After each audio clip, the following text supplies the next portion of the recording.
What's up, everybody? It's me, it's Alexis Maurice, and my co-host, Trey Hollywood. And it is time for a all new episode of the Weekly Wine-Up. So go ahead and pour yourself a glass of wine.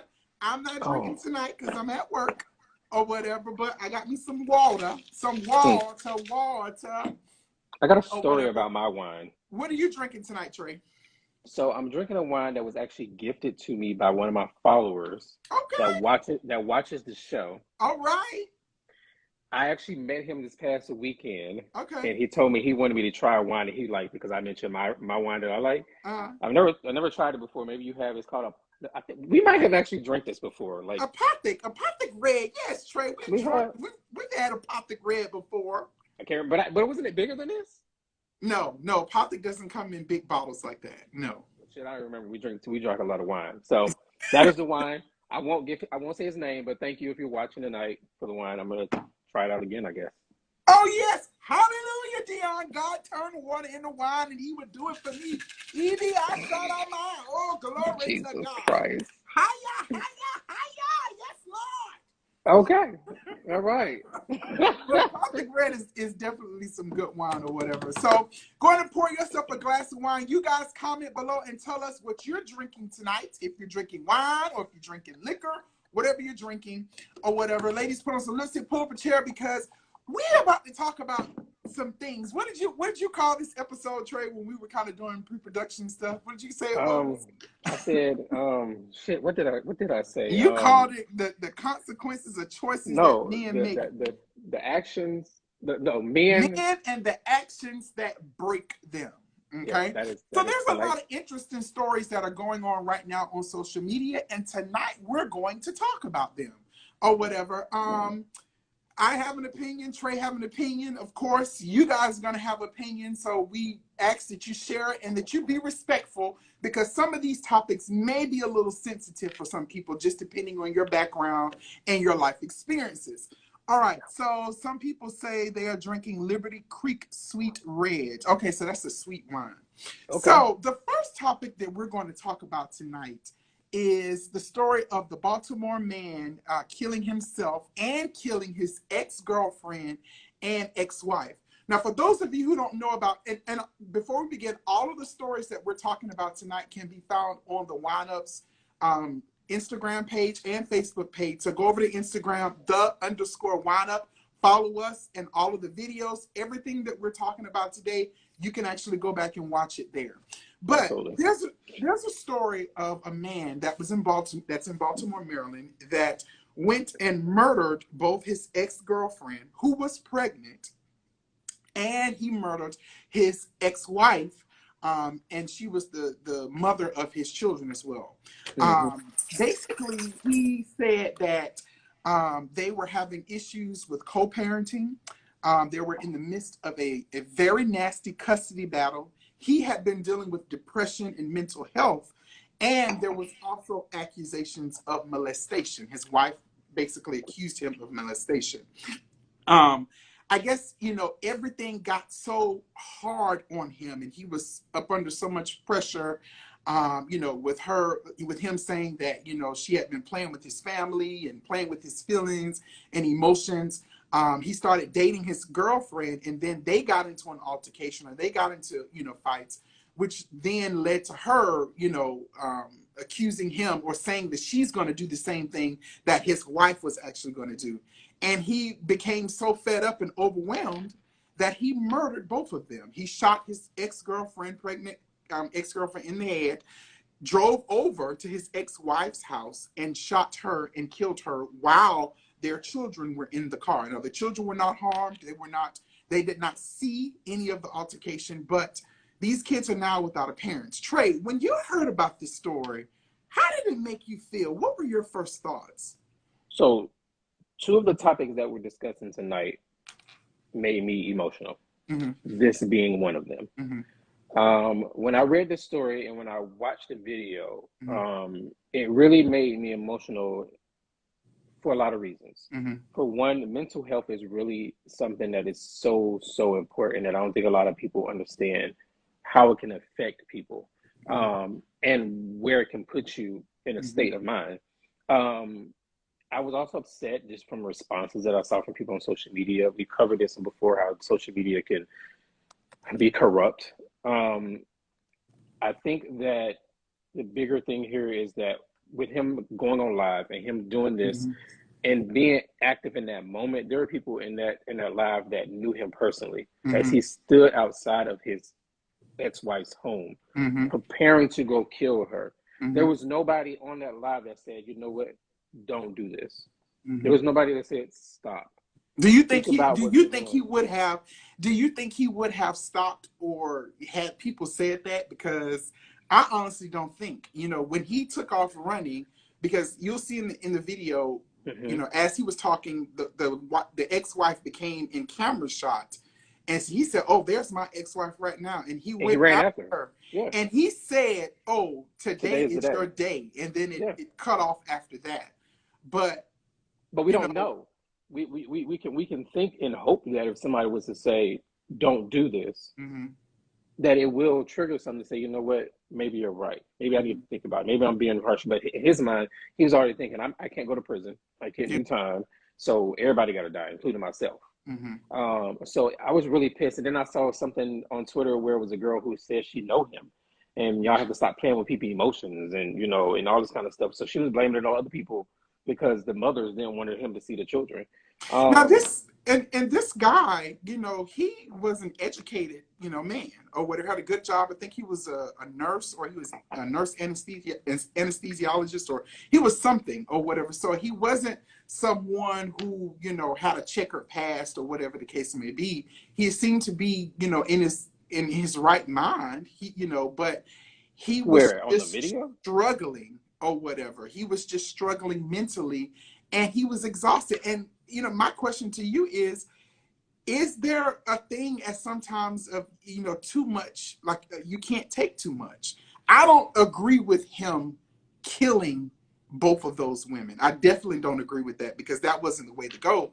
And you have an unborn child who's also dead. Now you have 2 kids who are without a parent. But sometimes certain situations just cause people to have a mental or a psychotic break or whatever. And it's not right, but it's just like, when you're playing with someone's kids and when you're playing with family, this happens a lot when it comes to, Black men.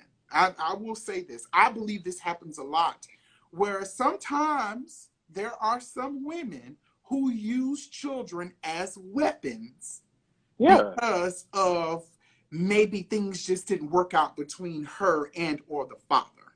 I mean, yeah, people do that. And I do agree that people shouldn't do that.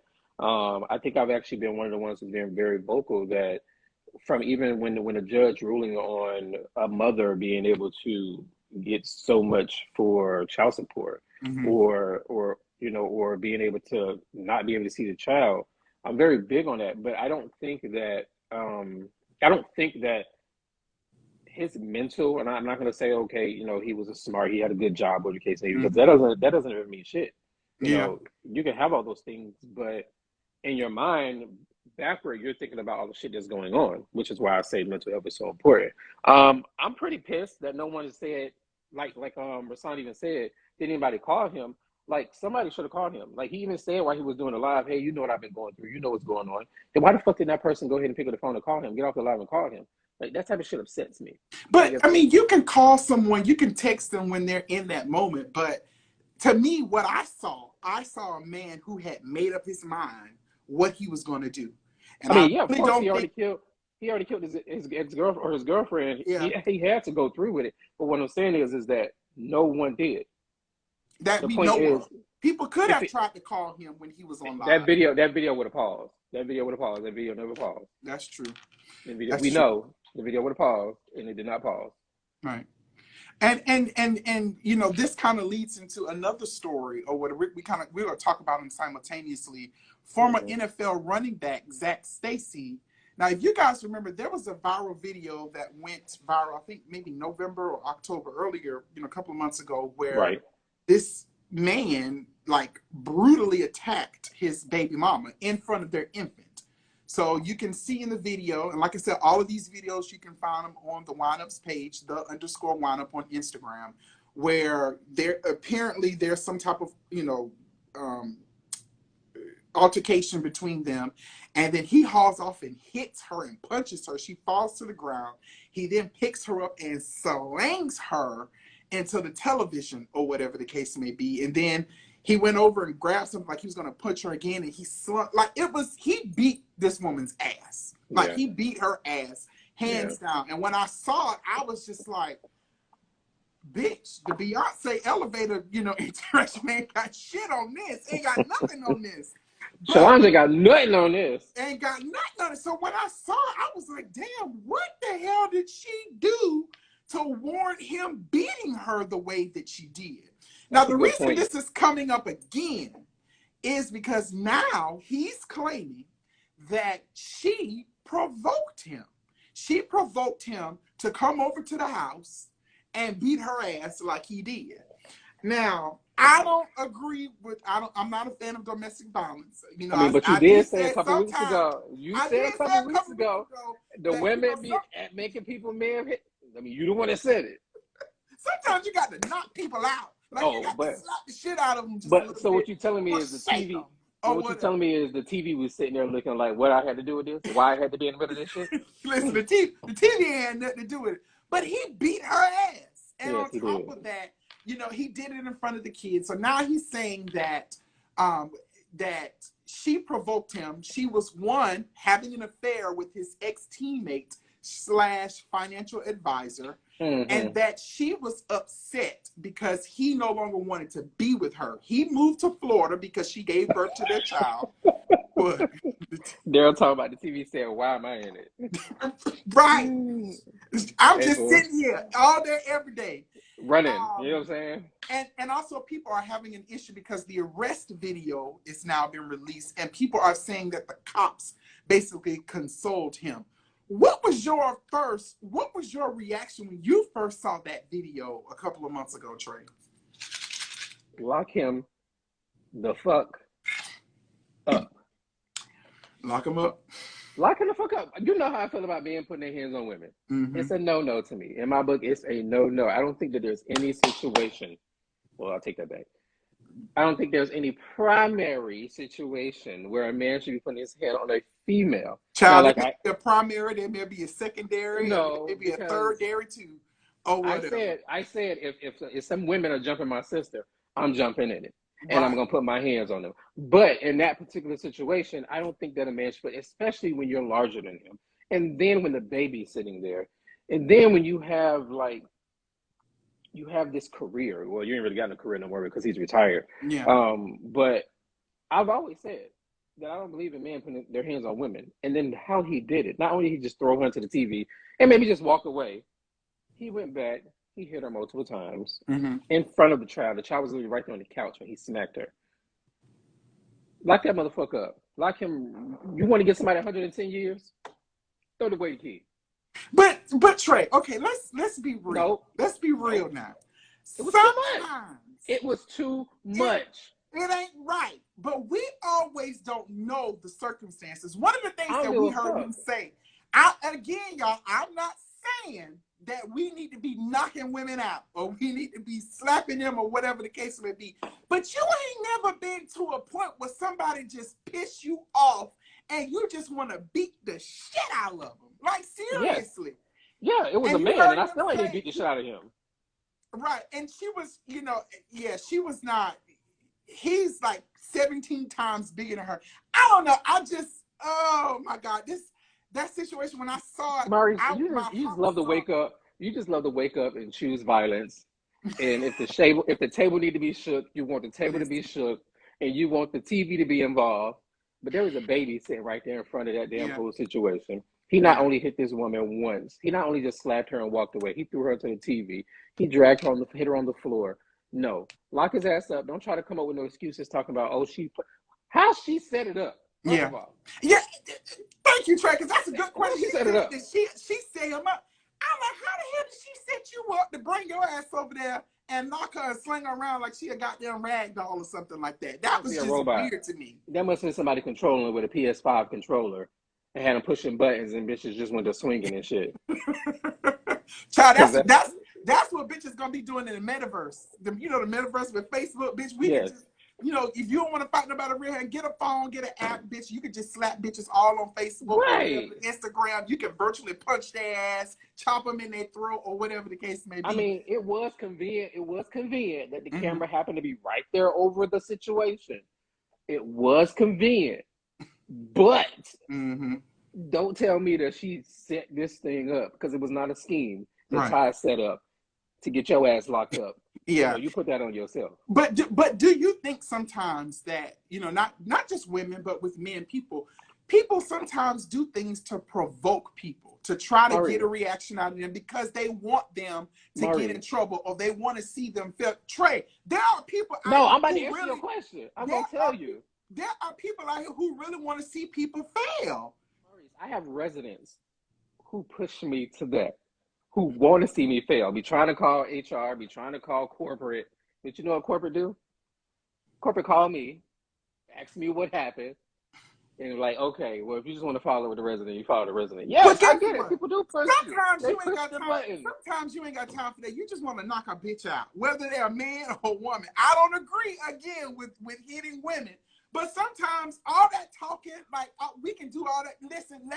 Listen. I got hands. Let's see if you got some hands. Let's scrap, and let's just gonna see who wins or whatever. I think maybe the camera was there. Huh? Well, I think that was Dion that said maybe the camera was there because she knew it was coming. She was used to it. People provoke you to have self-control. I was just about to say that.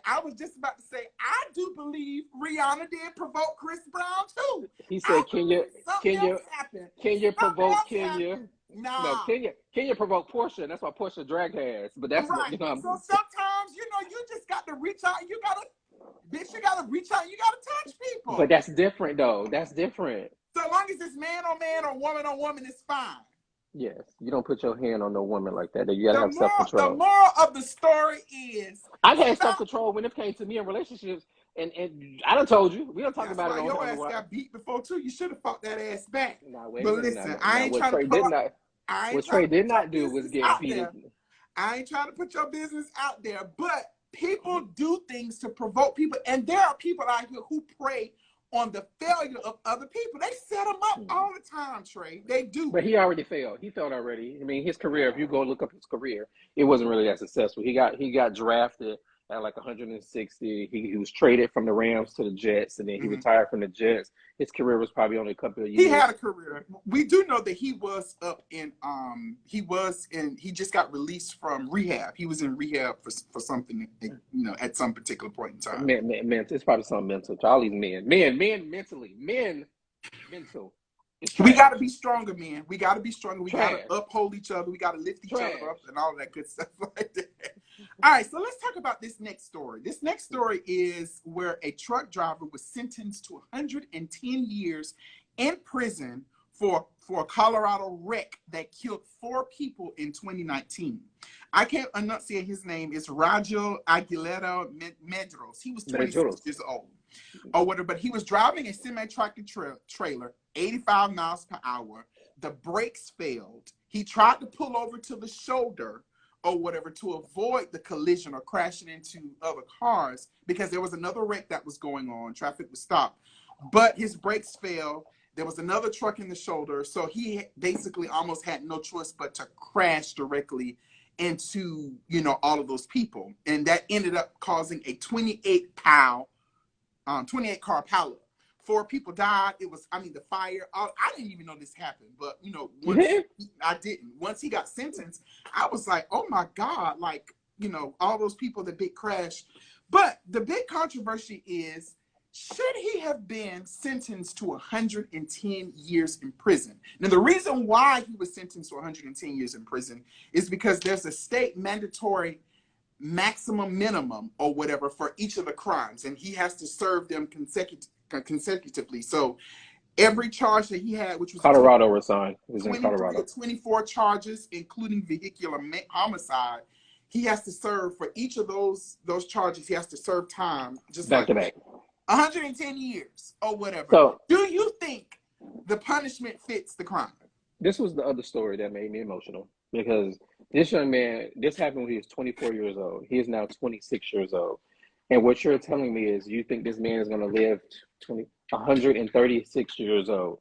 Yeah. Why don't you just go ahead and tell me I have life? Why don't you just go ahead and give me the electric chair or the needle? No, bitch, they want to be technical. Just in case you're confused. Just in case you're confused, bitch, you're serving 110 years in jail. Because some people live long, Trey. They live long. This man ain't about to live in prison. You don't know healthy what and that man long. gonna be doing in prison, child. He might be eating healthy. He might be Maurice, getting he's a minority. He's a minority. He's a minority. They did the bullshit. This made me mad because the judge sat here and said, and I mean, I guess the judge gonna say what he's gonna say, but my hands are tied. Basically, this is what the law is. You have to serve it consecutively. This is why a lot of people don't like to vote.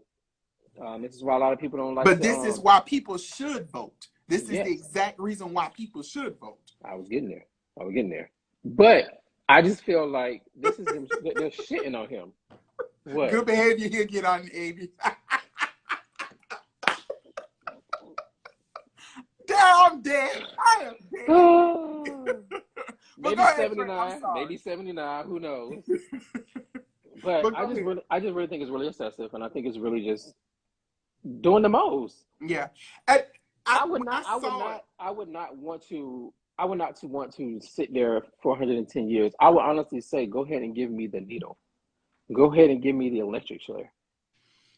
Yeah, I don't know if you saw the video of his like emotional appeal, but he was like, "I'm sorry, I didn't intend for this to happen." Yeah. Or whatever. Yes, he do take responsibility because he was driving too fast for one. I do believe he missed the exit that he should have taken, but his brakes failed. Now, you know, that's the part that really kind of concerns me because there was fault in his brakes. Granted, he did contribute to the situation because he was driving fast. But 110 years in prison for a barbaric law, like seriously, that's someone needs to do something about this. It broke my heart to see him crying. Yeah, some of the victims even spoke up and said, yes, he did take our loved ones away, but I don't think he should be in jail for 110 years. Maurice, who came up with this number? Like, who said, all right, we're gonna do 50? It's the maximum minimum. Yeah, plus 10. Right. I'm back to that meme with the cat. Like, right. What the fuck? I'm trying to figure out who is ones that decide, okay, we gonna, just like you say, we're gonna give you 17.5 and a half years because you was going 16 miles. But how do they know how fast he was going? How do you know exactly, Daryl? How do you know how fast he was going? Now it could be those trucks. Those trucks may actually have speed things in it that actually check how fast these people go. But didn't the truck burn up? I could have sworn the truck blew up. The shit blew all the way up, girl. So how do you know how fast this young man was driving? Yeah. Did them other people in that other car accident prior to that get any locked up or anything? Why did the accident before that happen? The accident before this ain't got nothing to do with the fact that his 85 miles per hour ass drove straight. Is the company that owned the truck being sued for anything of the brakes failing? That's what I want to know. Are the brakes that are in the truck that company being sued for the brakes being failed? There's a lot of variables that we need to happen, and somebody need to call Johnny Cochran, call Kim Kardashian, get somebody on the goddamn line because this boy, his whole life is ahead of him.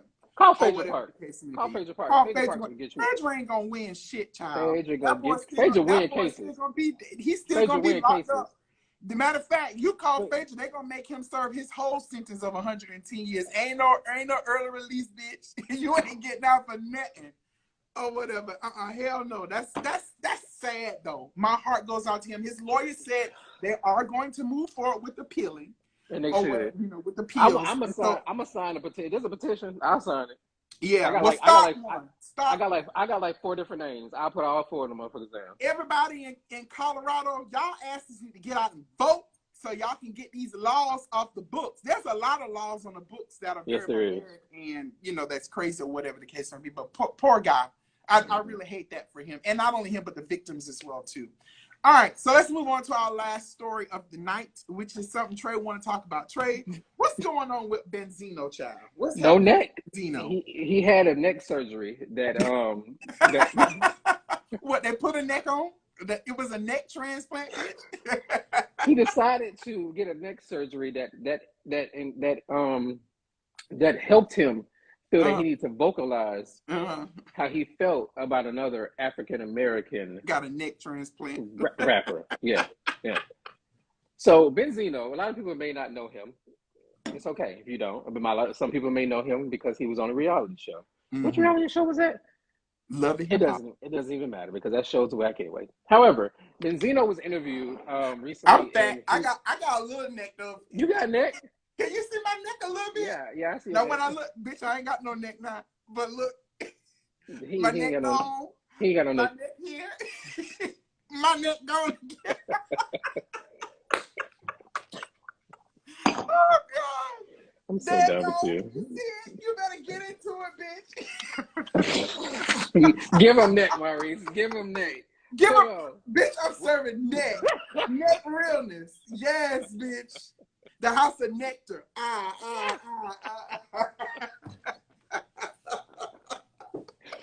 your story, Trey. Tell your story. I'm sorry. Go ahead. Tell your story. Tell your story, girl. Benzino was recently interviewed, and he was asked about just different topics. They were talking about Young Dolph. He was talking about his daughter, but then they got on to talking about Lil Nas and Lil Nas' performance from the BET Awards. And he just went on to vocalize how he just think that BET was wrong and they just changed and it ain't how it used to be. So basically, he agrees with Boosie. Bitch, just give the rap realness. I can't. You cannot. Let me pour some more wine. I just can't. I need a shape. I'm going to get a haircut Friday, but it's giving giraffe realness, bitch. Get into this neckline. You see that waddle? Just up under the... Turtle. Tears across the board. Okay, Trey, I'm sorry. Go ahead. Benzino, why the hell is Benzino talking... Why is we still talking about Lil Nas X? Because they're upset. They're bothered. They're bothered that their career is not going in a direction that Lil Nas has gone in within a short period of time. Benzino's been around for like so long, and he thinks that he's so important, but he's hurt just like Boosie is, and so that's why he feels entitled to speak up on somebody. I think what it is that they're not really like bothered by the fact that he's gay. They're just bothered by the fact that he's gay and he's being able to be successful, unlike they were. And he even said, like, this is times is different from how they were when they was in the rap game. But it's tougher now, I believe, than probably it was then, because it's somebody's a gimmick. But Lil Nas is doing his thing. And Benzino thinks that what BET allowed and what Lil Nas is doing is just... And then he said that he's not even that good. But let me ask you a question, though. But does Benzino and Lil Boosie... I didn't even realize. I think I'm older than Boosie, if I'm not mistaken, or he and I'm the same age, whatever. But Boosie but think about it. They do represent a large portion of our community, or whatever, when it comes to homosexuality and not being able to. And when I say community, I mean the Black community, not the gay community, or whatever the case may be. They speak for who? Who? What? They speak for what community? No, they don't speak, but they represent like how a lot of people think. A lot of Black people think when it comes to homosexuality and things of that particular nature. Okay. Now, when I did watch the video, I did take from Benzino that he didn't like. I didn't get homophobic from him, or whatever. I didn't get homophobic from him in that video, but I think the takeaway from the video was that he should have a right to his opinion, just like gay people should have a right to our opinion and what we believe as well, too. That's what I took away. I don't think that he's homophobic, just like I don't think the baby's homophobic either, or whatever. I don't think any one of those guys are homophobic. I think sometimes they just put their foot in their mouth. Oh, I do. That's just how I feel. Personally. I'm not going to say that I think the baby is homophobic. I feel what the baby is DL. I feel that the baby is acting like somebody who basically is in the closet. You're part of the problem, Trey. Because, why am I part of the problem? Because you're one of the ones, everybody's gay or somebody. No. I don't think that everybody's gay. People always try to make straight people gay and stuff like that, or whatever the case may be. But I don't feel that they're homophobic. I think sometimes they are a little threatened to the point you're not gonna put that out in the universe and then just skip over like I'm not gonna respond to it. Okay, I'm not one of those individuals that think that, oh, everybody's gay, because I don't even be attracted to straight men like that. But do you not see the actions of the baby being the same way that a gay man now was acting in school when we were in college or high school? Oh, I'm so against this or having this common disability, you end up being the one bending over. That's what I get from the baby. I get like he's internally battling with his demons, and he don't know how to let it out, and his actions is how he's letting it out. I think it's just right now for them it's hard because and I'm not saying that we're pitying them, that we should pity straight heterosexual men or whatever, but this hip hop used to be their thing or whatever, even though they were down low, even though some of them are down low, like athletic, and as athletes and things of that nature. But now you have, gay people who are bold, who are out, who are proud, and they're challenging the status quo. They're challenging the norm or whatever. And I think, that is a little difficult for some people, even when it comes to homosexuality, even outside of homosexuality, when someone comes and shake the table or disrupt our lives, it's kind of hard to deal with. But hey, Terrence and Jamal, spewing hate instead of, acting a complete donkey, we should all be coming to the table so we can learn from each other. But people aren't interested in actually doing that. I still don't believe that the baby is homophobic. I don't believe, I do. Let me ask you a question. Do you think sometimes we go overboard? You think the LGBTQ, A, B, C, D, E, F, G, elemental just P. Just say do the you A to think we go overboard sometimes? Like we want to turn everything into some type of, homophobic or gay, against everything ain't about that. People do have opinions. Now, when you get to the point where you're being hateful about your opinions, of course, but I don't be thinking that it don't be that serious sometimes, y'all. It don't be that serious. So you think that we do too much when we react to how people attack us? I'm pretty sure Lil Nas was not sitting at home worried about Boosie, worried about Benzino, worried about anybody else in the straight community in the rap game. No, he worried about making sure he put out his shit, promote his shit, have fun. I think the thing about it is that the industry back then used to be so much about, oh, I gotta do this, I gotta do this. And some of the artists now is like, I just want to enjoy. I just want to enjoy the music that I'm putting out. And you have people like Benzino who want to have a comment and say that I'm not even that good, or my performance was over the top. And you have Boosie who want to say shit about what I'm doing. No, Boosie is homophobic. Benzino possibly could be. We won't know until he become more action-wise, because this is our first time hearing about him since he was on Love and Hip Hop and his neck surgery. So it's just like us saying, okay, well, a white person said this, and us black people are acting this way. Oh, well, we're overreacting, so they can't be racist. We're just overreacting. That's just the same thing. No, you can't sit here and say that gays are overreacting when they're reacting to what somebody else is doing in a time frame where they ain't even put nothing in it. I ain't say nothing about you. Why are you worried about me? Yeah, you're right. I do think it's. We have to defend ourselves because nobody else is gonna do it, but us. I think this deserves a whole nother show when we can talk about homophobia in hip hop, or we can talk about homophobia in the black community, and we can talk about homophobia in the church as well too, because I want to talk about that as well too. But I don't know. I think sometimes Daryl, we are always on the trash. Defense. What happened? He trying to attack another artist, and he need to worry about his daughter because she's trash. Well, listen, it is what it is. But listen, I gotta go to work or whatever. Yeah, he gotta go back to work. Dog. Thank you guys so much for watching tonight's episode or whatever, Trey. But let's talk about this homophobia thing or whatever some more. We'll talk about it more in 2022 in January. That'll be one of our shows. 2022 is almost here, y'all. Y'all ready for 2022? Oh, whatever. Thank y'all so much for watching. We appreciate y'all. Sorry to cut it short tonight, but I got some stuff to do, so I gotta go. Yes, y'all. Thank y'all so much. We'll have the replay of this episode back up on YouTube. Also, remember, if you want to know about anything that we talked about tonight, go to the Wineups page on Instagram, _wineup, and all of the videos that we talked about tonight, you can actually find them there as well too. Yes, Daryl.